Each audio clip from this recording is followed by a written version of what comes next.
संविदा कर्मचारी, आउटसोर्स कर्मी, दैनिक कर्मी साथियों, आप सभी का एक बार फिर हमारे चैनल में हार्दिक स्वागत और अभिनंदन है। दोस्तों, इस वक्त की महत्वपूर्ण खबर बिहार सरकार के तरफ से जो निकल कर आ रही है वह जो है कि संविदा कर्मचारी, आउटसोर्स कर्मी, दैनिक कर्मियों को राहत प्रदान करने वाली खबर हम लेकर आए हैं। संविदा पर नियोजित साथियों, आउटसोर्स वर्गीकृत दैनिक कर्मी साथियों, आप सबों को जो है कि इस वक्त जो है कि आज का ताजा खबर लेकर हम आए हैं। दोस्तों, आप सभी को जानकर हर्ष होगा कि श्रम संसाधन विभाग के पत्र के आलोक में समान प्रशासन विभाग बिहार सरकार जितने भी आउटसोर्स वर्गीकृत कर्मी हैं, दैनिक कर्मी हैं, उन तमाम कर्मियों का वेतन जो है कि न्यूनतम मजदूरी की दरों को अनुरूप यानी कि 18,330 रुपए मूल मानदेय तय कर दिया है और साथ ही इनको कर्मचारी भविष्य निधि की राशि भी इनके खाते में कटौती की शुरुआत करने की पूरी कार्य योजना तैयार की गई है। और आप सभी को याद होगा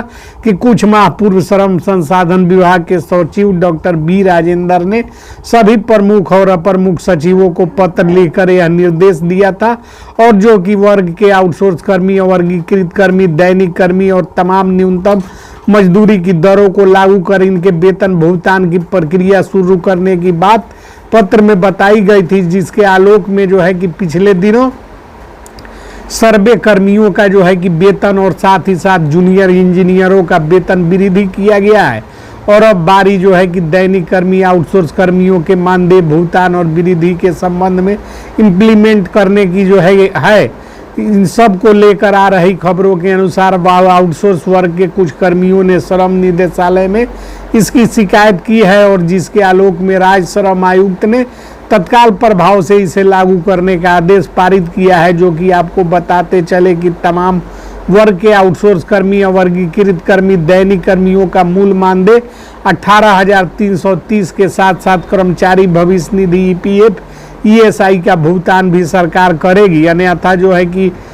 माननीय उच्च न्यायालय में दर्ज हो चुका है, जिसे शिवराम झा जैसे अनेकों लोगों ने दर्ज करने का काम किया है और सरकार को उच्चाधिकारी जो है कि दंड के भागी बनेंगे। और इतना ही नहीं दोस्तों, इसके अलावा बिहार में कार्यरत संविदा नियोजित आउटसोर्स दैनिक कर्मी के बड़े बड़े कर्मी विभागों में कार्य कर रहे हैं, उन कर्मियों के संबंध में जो है कि आज की रिपोर्ट में खास बातें हैं। इसके साथ ही आपको बताते चले कि बिहार सरकार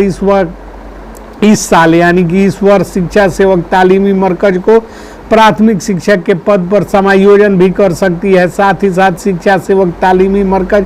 विकास मित्र नियोजित शिक्षकों की भांति नई नियमावली बनाकर इन्हें राजकर्मी का दर्जा भी दिया जा सकता है। सरकार मिशन मोड में है और सरकार जब कुछ करने पर उतरती है तो प्रथम पंक्ति में जो संविदा कर्मी है उनका जो है कि कार्य पहले होता है और अल्पसंख्यक समुदाय और महादलित समुदाय से आने वाले विकास मित्र शिक्षा सेवकों पर जो है कि प्रभावी तरीके से सरकार जो है कि इनको लाभ देने का काम करती है। उसी प्रकार जो है कि अपने संबोधन के दौरान बिहार के मुख्यमंत्री नीतीश ने खुले मंच से ऐलान करते हुए शिक्षा सेवक तालीमी मरकज विकास मित्रों को राजकर्मी बनाने का जो है कि विशेष सचिव के द्वारा बताया गया कि घोषणा किया गया था, उस पर कार्यवाही अब पूर्ण करने की तैयारी चल रही है। शिक्षा सेवक तालीमी मरकज विकास मित्रों को मुख्यमंत्री द्वारा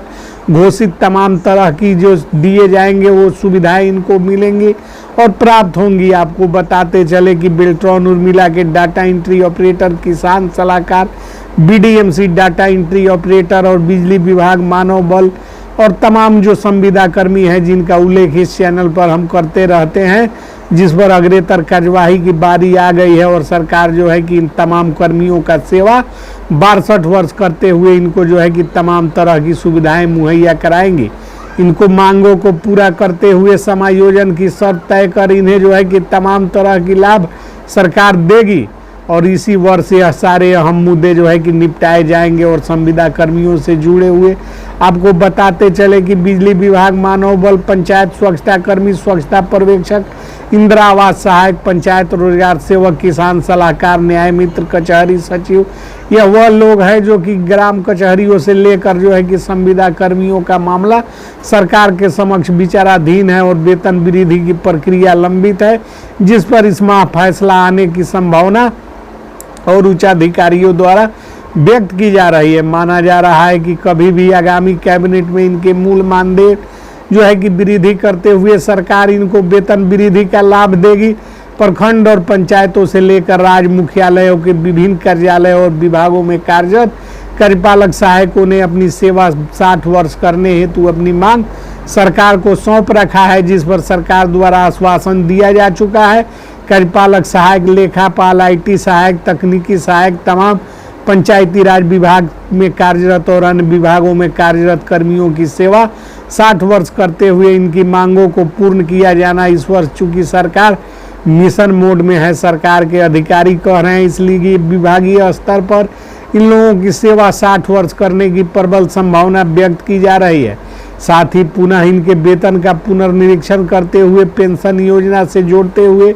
पेंशन, वार्षिक छुट्टी और जो है कि सरकारी छुट्टी और जो है कि तमाम तरह का भाता का लाभ दिए जाने का नियम बनाने और नियमावली में प्रावधान करने की बात बताई जा रही है। कुल मिलाकर इस वर्ष संविदा नियोजित कर्मी, आउटसोर्स कर्मी, दैनिक कर्मियों के विभिन्न मामले जो हैं उस पर फैसला सरकार लेगी और सरकार जो है कि इनके मांगों को पूरा करते हुए तमाम सुविधाएं इनको मुहैया कराने की बात चुनाव का रुख करेगी। जो है कि सरकार के उच्चाधिकारियों ने इस संबंध में सारी बातें स्पष्ट कर दी है। अब किसी को जो है कि ज़्यादा चिंता करने की ज़रूरत नहीं है। सारे लोग हर्ष और उल्लास के साथ छठ का पर्व मनाने का काम करें और जो है कि इनके वेतन में वृद्धि करने का काम सरकार करने जा रही है। जय हिंद, जय भारत।